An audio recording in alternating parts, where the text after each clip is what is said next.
Innovation's Children, Leadership and Business and Parenting. Episode 1, Don't Kill Your Children. Hi, I'm Amy Day, and this is my brother, David Matheson.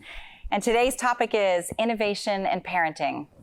You remember in the kitchen where we grew up, there was that blue phone hanging on there and it matched the linoleum?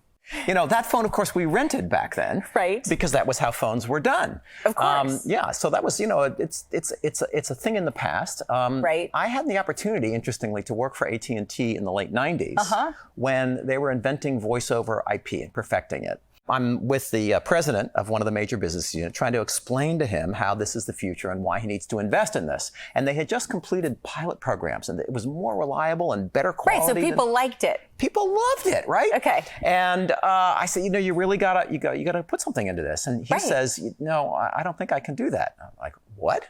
Like not serve the customer? Yeah, right, exactly. He says, no, it's not my job. I said, what? And he says, well, look, this phone rental business is actually a major part of our business. Right, bread and butter. Bread and butter kind of business. And this was a time when, you know, they were renting those phones, but you could go to the store and just buy one and plug it in. You know, when we were kids, you couldn't do that. But Radio Shack, though. Exactly. You could, and it was about the same cost as a month. So you've got to be an idiot to be renting this phone now. So this business he's protecting is clearly in a massive decline situation. Right. Right? And he tells me it's not his job.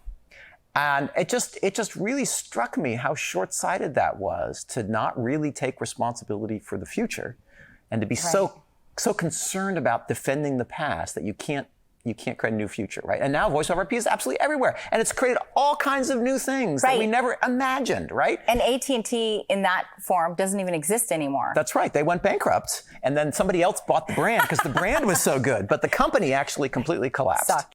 Right, like a culture, right, about innovation, really. Yeah. You know, that reminds me of a moment with my daughter Charlotte and standing in the middle of Microsoft Research's world headquarters. Huge unveiling of the sculpture she did, right, at 17.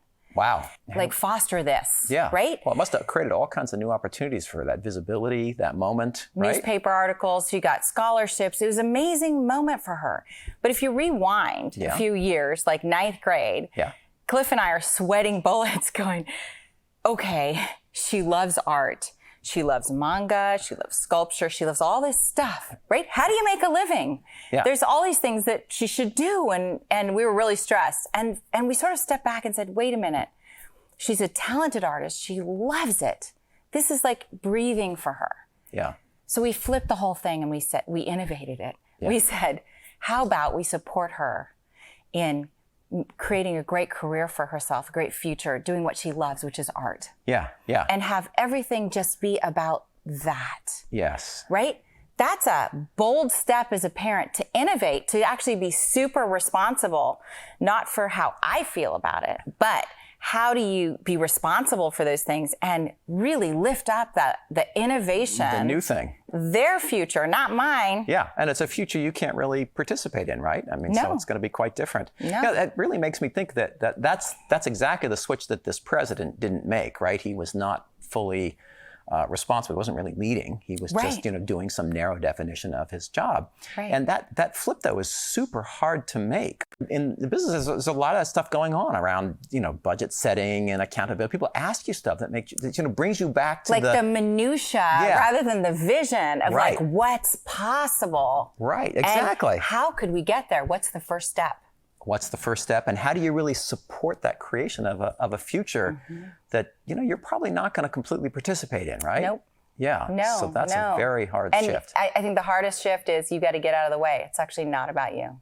Yeah, exactly. As a parent. As a business leader, right? Not about you.